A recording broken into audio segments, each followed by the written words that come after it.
ಇವತ್ತು ಪರಿಸರವನ್ನು ರಕ್ಷಣೆ ಮಾಡಿದ್ರೆ ಅದು ನಮ್ಮನ್ನು ಕಾಪಾಡುತ್ತೆ. ಮತ್ತು ವೃಕ್ಷ ದೈವೋಭವ ಅಂತ ಹೇಳಿ ಮಾತಾಡ್ತೀವಿ. ಇವತ್ತು ವೃಕ್ಷವನ್ನು ಯಾರು ರಕ್ಷಣೆ ಮಾಡ್ತಾರೆ ಅವರನ್ನು ವೃಕ್ಷಗಳು ಕಾಪಾಡ್ತದೆ ಅಂತ ಹೇಳ್ತೀರಿ. ಇವತ್ತು ಬೆಂಗಳೂರಿನ ಈ ಕಂಟೋನ್ಮೆಂಟ್ ಭಾಗ ಅನ್ನೋದು ಏನಿದೆ, ಇದು ಒಂದು ಪಾರಂಪರಿಕ ತಾಣ. ಇಲ್ಲಿಂದನೇ ಬೆಂಗಳೂರು ಪ್ರಾರಂಭ ಆಗುತ್ತೆ. ಈ ಮೂಲೆಯಿಂದ ಇಲ್ಲಿ ಇರ್ತಕ್ಕಂಥ ಮರಗಳು ಕೂಡ ಪಾರಂಪರಿಕವಾದಂಥ ಮರಗಳು. ಅಂದರೆ ಅರಳಿ, ಆಲ, ಬೇವು, ಹತ್ತಿ ಮತ್ತು ಕದಂಬ, ಬಹಳಷ್ಟು ಉತ್ತಮವಾದ ಮರಗಳಿದ್ದಾವೆ. ಈ ಮರಗಳಲ್ಲಿ ಚಿಲಿಪಿಲಿ ಗಾನ ಕೇಳಿ ನೀವು, ಎಂತೆಂಥ ಪಕ್ಷಿಗಳಲ್ಲಿ ವಾಸ ಆಗ್ತಾ ಇದೆ. ಅಂದರೆ ಪಕ್ಷಿಗಳ ಮರದಲ್ಲಿ ಬಂದರೆ ಈ ಮರಗಳು ಯೋಗ್ಯವಾಗಿದೆ, ಇಲ್ಲೊಂದು ಉತ್ತಮವಾದ ಕಾಡಿದೆ, ಕಿರು ಅರಣ್ಯ ಇದೆ ಇಲ್ಲಿ ಅಂತ ಅರ್ಥ.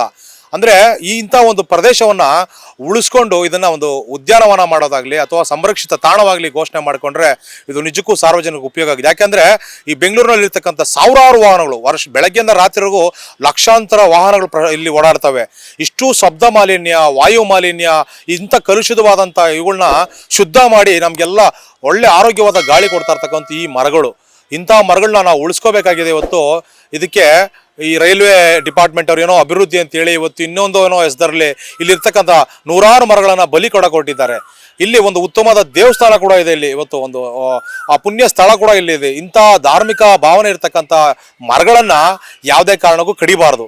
ಯಾವುದೇ ರೀತಿಯಾದಂಥ ಅಭಿವೃದ್ಧಿ ಮಾಡಿದ್ರು ಮರಗಳನ್ನ ಉಳಿಸ್ಕೊಂಡೇ ಅಭಿವೃದ್ಧಿನ ಮಾಡಬೇಕು. ಇಲ್ಲದೆ ಹೋದರೆ ಭವಿಷ್ಯದ ಮಕ್ಕಳಿಗೆ, ನಮಗೆ ಉಸಿರಾಟಕ್ಕೆ ಗಾಳಿ ಇಲ್ಲದೆ ಸತ್ತು ನಾವು ನರಳಾಡಬೇಕಾದಂಥ ಪರಿಸ್ಥಿತಿ ನಿರ್ಮಾಣ ಆಗುತ್ತೆ. ಇವತ್ತು ಬೆಂಗಳೂರನ್ನ ನಾವು ಗಾರ್ಡನ್ ಸಿಟಿ ಅಂತೀವಿ. ಎಲ್ಲಿದೆ ಗಾರ್ಡನ್ ಸಿಟಿ? ಇವತ್ತು ಗಾರ್ಬೇಜ್ ಸಿಟಿ ಮಾಡ್ಕೊಂಡಿದ್ವಿ.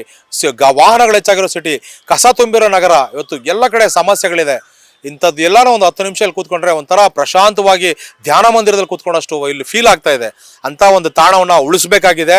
ಇದಕ್ಕೆ ಇಲ್ಲಿರ್ತಕ್ಕಂಥ ಪರಿಸರಕ್ಕಾಗಿ ನಾವು ಸಂಘಟನೆ ಮತ್ತು ಪರಿಸರ ಪ್ರೇಮಿಗಳು ಸೇರಿ ಇವತ್ತು ಹೋರಾಟವನ್ನು ಮಾಡಿದ್ದೀರಿ. ಮುಂದಿನ ದಿನ ಒಂದು ಮರದ ಕೊಂಬೆ ಮುಟ್ಟಿದ್ರೂ ಕೂಡ ದೊಡ್ಡ ಮಟ್ಟದ ಹೋರಾಟ ಅಂತೂ ಆಗೇ ಆಗುತ್ತೆ. ಇಲ್ಲಿ ಮರನ ಕಡಿಯಕ್ಕೆ ನಾವು ಯಾರು ಬಿಡೋದಿಲ್ಲ ಅಂತೇಳಿ ಈ ಸಂದರ್ಭದಲ್ಲಿ ನಾನು ಮನವಿ ಮಾಡ್ತೀವಿ ಸರ್. ಲೇಟೆಸ್ಟ್ ಹಾಗೂ ಇಂಟ್ರೆಸ್ಟಿಂಗ್ ಸುದ್ದಿಗಳಿಗಾಗಿ ಬಾಸ್ ಟಿವಿ ಕನ್ನಡ ಚಾನೆಲ್ನ ಸಬ್ಸ್ಕ್ರೈಬ್ ಮಾಡಿ. ಹಾಗೆಯೇ ಬೆಲ್ ಐಕಾನ್ ಪ್ರೆಸ್ ಮಾಡಿ. ಇದರ ಜೊತೆಗೆ ಫೇಸ್ಬುಕ್, ಇನ್ಸ್ಟಾಗ್ರಾಮ್, ಎಕ್ಸ್ ನಲ್ಲೂ ಮಿಸ್ ಮಾಡದೆ ಫಾಲೋ ಮಾಡಿ.